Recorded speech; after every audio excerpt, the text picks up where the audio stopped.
Everyone, how y'all doing? I hope y'all having a blessed morning. I just wanted to get on here and just have a real talk with y'all concerning semen retention and abstaining from sex before marriage. And I know that may be difficult for some of you who are looking for a true and meaningful, long-lasting relationship through marriage, especially you believers in Christ. I just wanted to share my story.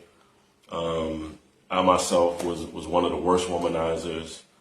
I've been with over 400 women sexually, and I don't say that to boast. I'm not proud of that. That was a poor stint in my life of behavior, and I set poor examples for my children.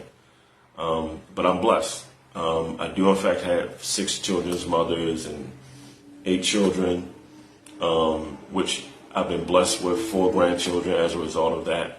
And they are the reason why I do what I do and seek to create generational wealth for my family now. So that's all a blessing, but my behavior was not.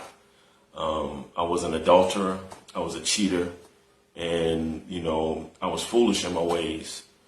But I want to give you words of encouragement, even me, myself, as a womanizer that I used to be, actually had the discipline to abstain from sex. And me recently coming back to Christ, I've been given the gift of grace, and I no longer view pornography, I no longer masturbate, and I'm going on over 200 days of semen retention.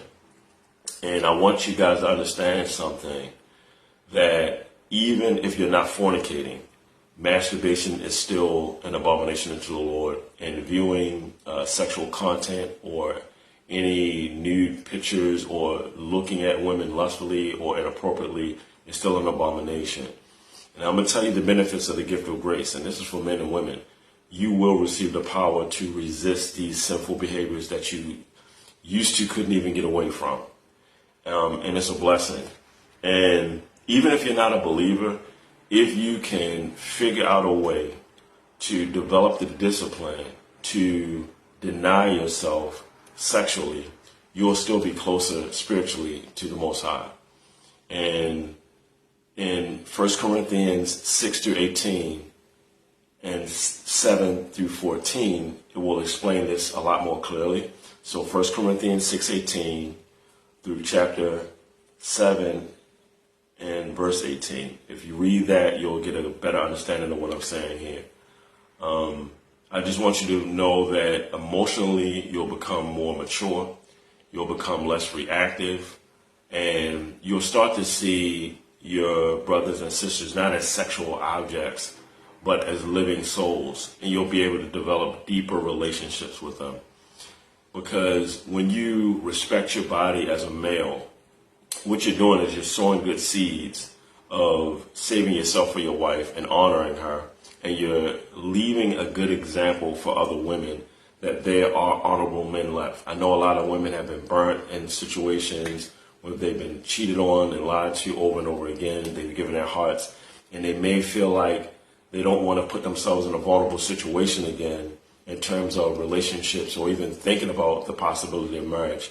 But I'm here to tell you, as a man of God, that there's a lot of us men, young and old, who are yielded to Christ, and we've been given the gift of grace, and we have been retaining our semen and abstaining from sex, and we no longer view porn or masturbation, and we're literally honoring our bodies and saving ourselves for our future wives.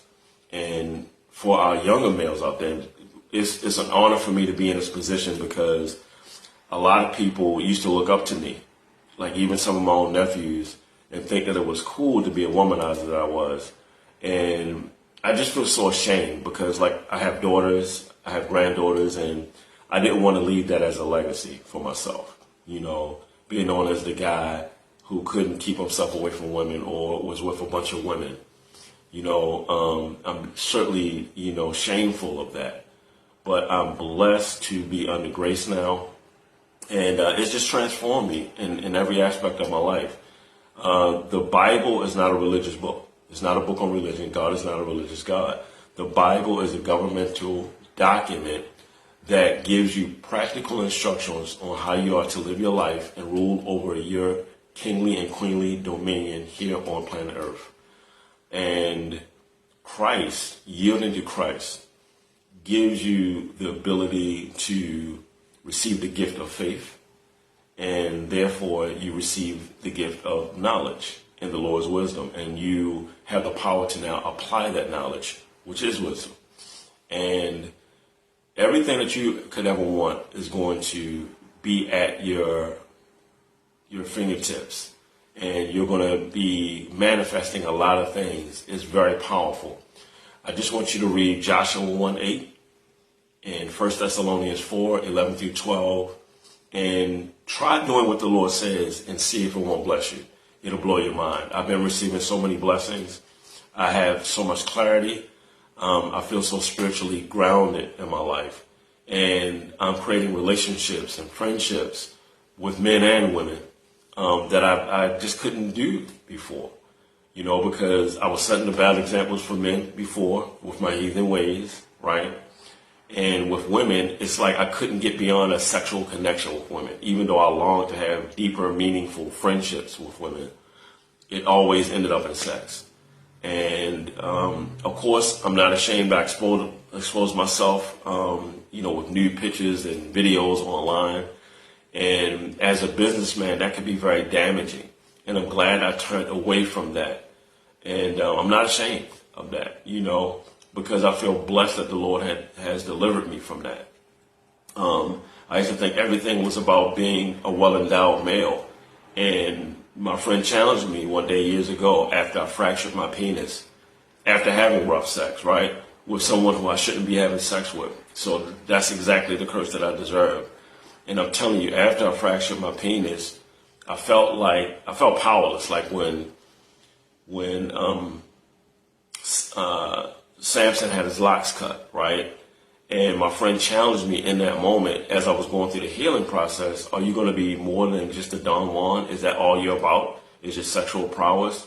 Or are you going to do something with your life? And I published my first book, and it was on from there. That began my entrepreneurial journey. And, I became a professional tattoo artist, worked in 8 shops, and, eventually got my tattoo license. And I'm telling you, the curses of those poor decisions and turning my back on Christ led to a lot of poor decisions with finances. I made multiple 6 figures only to end up homeless, sleeping under a porch, right?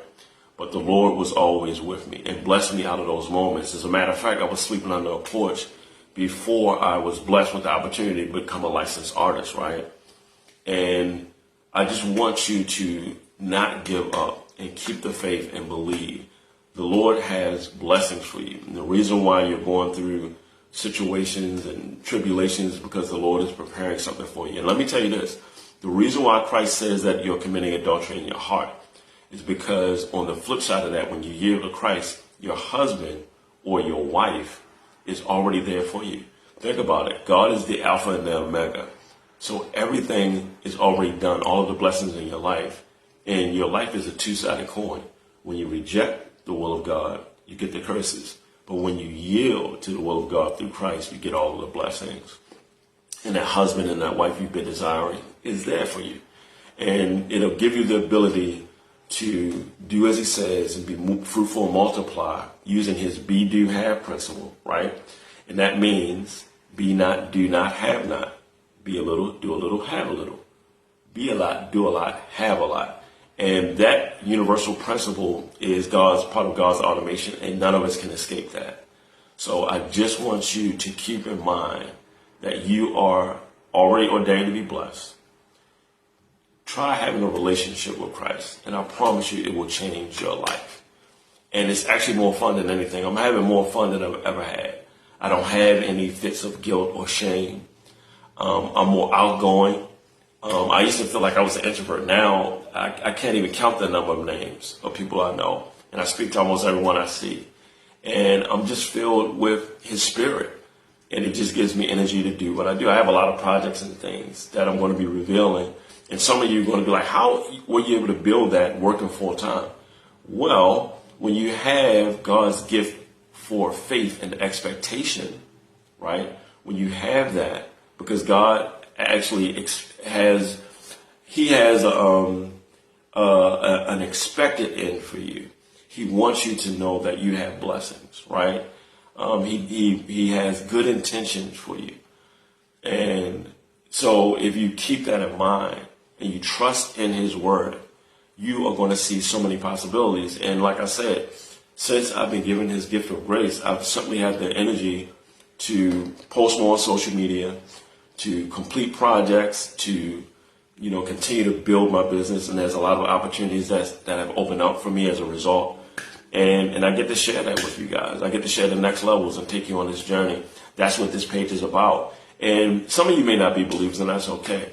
But if you're looking to create generational wealth for your family, to build and repair those meaningful relationships, just come along with me on this journey. I'm no different from you. I'm human. I'm just simply a few steps ahead of some of you guys, right? And I don't want you to be intimidated by like the certifications that I have and stuff like that. It's free and any of us can do it. That's the point of this. Not for me to say, look at what I can do or look at what I did. It's to say, look at what we can do. Look at what you can do, right? And that's the purpose of it. But I just want you to be encouraged. And those of you who have already been upstanding, kudos to you, men and women.